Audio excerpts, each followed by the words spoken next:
What's going on, you guys? If you're new here, my name is Morgan. Welcome back to another video. So this has been a long-standing video that I've been meaning to do for the longest time, but I haven't really had the time because things have been incredibly overwhelming lately. And I just got home recently after driving to Fairfield and back.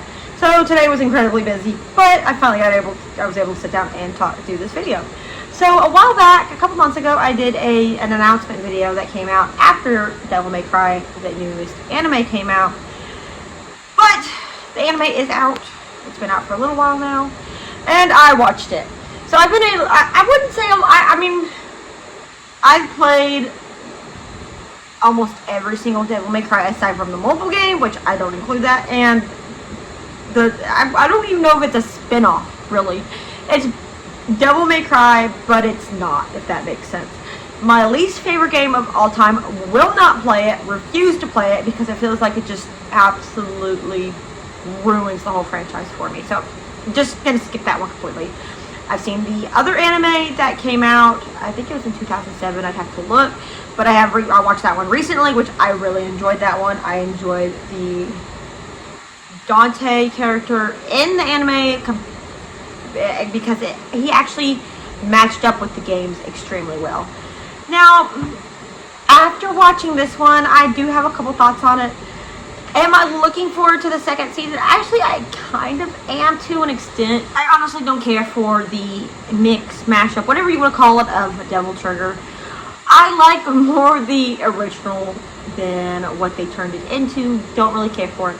Now, I do enjoy Afterlife by Evanescence. That was one of my favorite ones. It does seem like it fits incredibly well.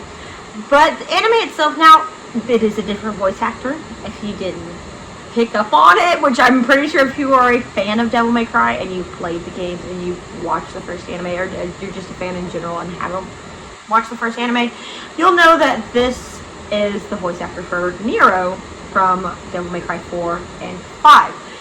So, different voice actor compared to Devil May Cry 5 and 4 and the anime.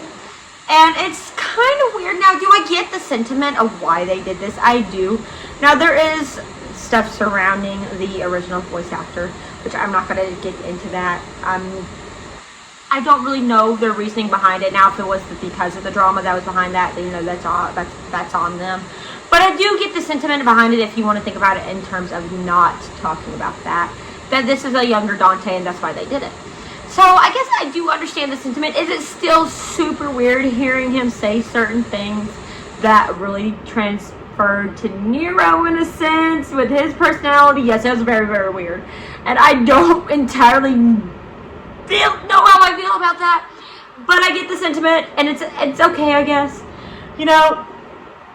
Now, another thing I had picked up on is how much a lady actually cussed in the entire anime, which is very weird for her character. But, you know, honestly, can't say I was really paying attention to her as much. Now, I did enjoy her backstory, and the backstory was very different, I'd say, from the original Devil May Cry 3 with her father. So that was a bit different. But I do enjoy the different art styles between the White Rabbit and lady's backstory. The art styles were very, very different. It was very, very creative. And that was one of my favorite episodes, actually being able to watch that. And if you haven't read the manga or the novel, White Rabbit was in that, but not in the video games. And in the novel, manga, I would call them manga, but whatever. Technically not a villain, I believe. He just made kind of an appearance. So it took from everything. You know, you saw the different villains from different games, which goes all the way up to Devil May Cry 4, for example. But for the most part, honestly, you know, some of it was super duper weird, but some of it I actually enjoyed. When it came down to it, am I looking forward to the newest season that comes out, because it's already been, you know, greenlit for a season 2? I am. But I did think it was kind of weird them bringing in Virgil as soon as they did. Because if they're I'm not sure if they're trying to follow what they're trying to follow at this point, whether it's the games or the original anime, which is obviously not the original anime, or the manga, the novel. I don't know what they're trying to follow, because if they were, I don't see them bringing in Virgil as soon as they did. So that was a little weird to me, but am I looking forward to it? Yes, I want to see how far it goes, and I want to see how it transpires and turns out. But I did think it was a little bit weird for overall. I guess I didn't really mind Lady's character. It wasn't as horrible as I thought it would be. And, you know, it's not just Netflix that butchers a lot of things. You know, Assassin's Creed was absolutely butchered. I absolutely hated that movie, and I'm still a big fan of the franchise. I hated that movie. You know, with The Last of Us, I guess it depends on how you take that, if you consider it butchered or not. Do I care for it? Have I finished it? No. There are some things that I just absolutely, like, I was appalled about compared to the video games with the show. That I just, what were they thinking at this point? Why would they go off of it? You don't have to base it entirely on the game, but there's some things that were just so off-putting and so off-point. It's like, what is this? Now, a little bit that does kind of transcribe to Devil May Cry as well, but it wasn't as horrible as I thought it was going to be, honestly.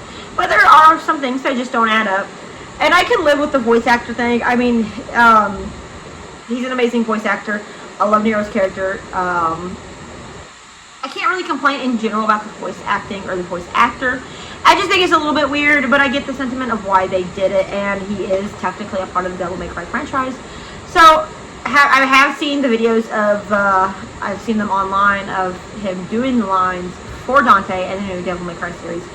But again, it is a little bit weird, some of the things that were said, and you see Nero saying that. It's like, okay, so it comes up a little confusing to an extent, I guess you could say, for me. But overall, I did enjoy it.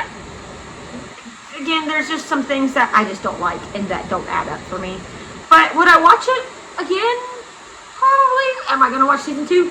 Probably. I mean, what's it going to hurt, honestly?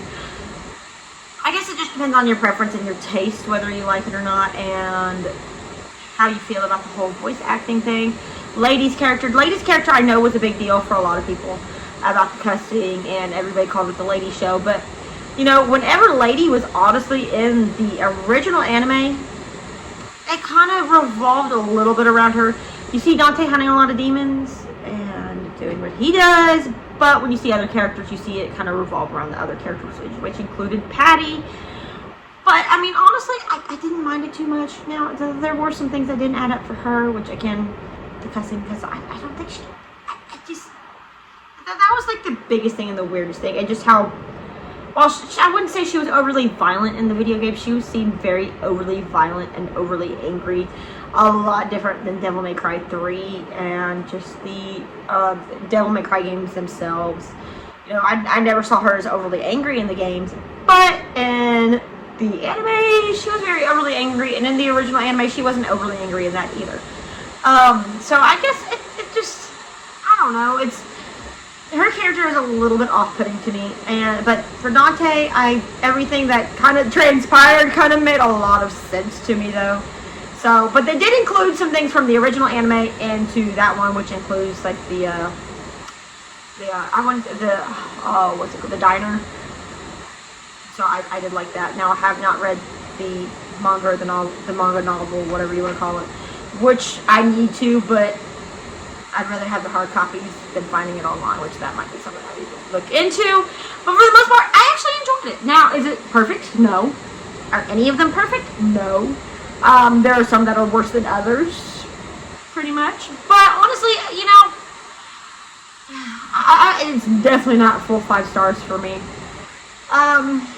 I wouldn't say it's fully 4 either, so maybe 3.5. I wouldn't say 3 either.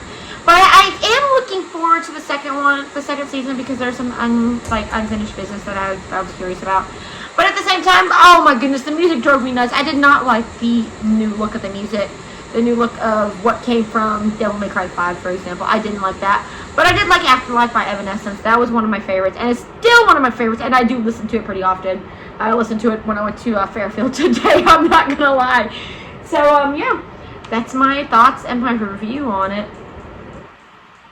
Honestly, it's not as horrible as I thought it would be, because there are some pretty horrible ones out there looking at you, Assassin's Creed. But anyways, I'm going to go ahead and end this video. So thank you guys so much for watching, and as usual, you guys, I'll see you guys next time in the next video. And we didn't play Who's That Dog, but if you didn't know, that is 0. 0. That is 0. And the head of an ace. I'll see you guys later. How can you go wrong when you see that face, honestly? See you guys later.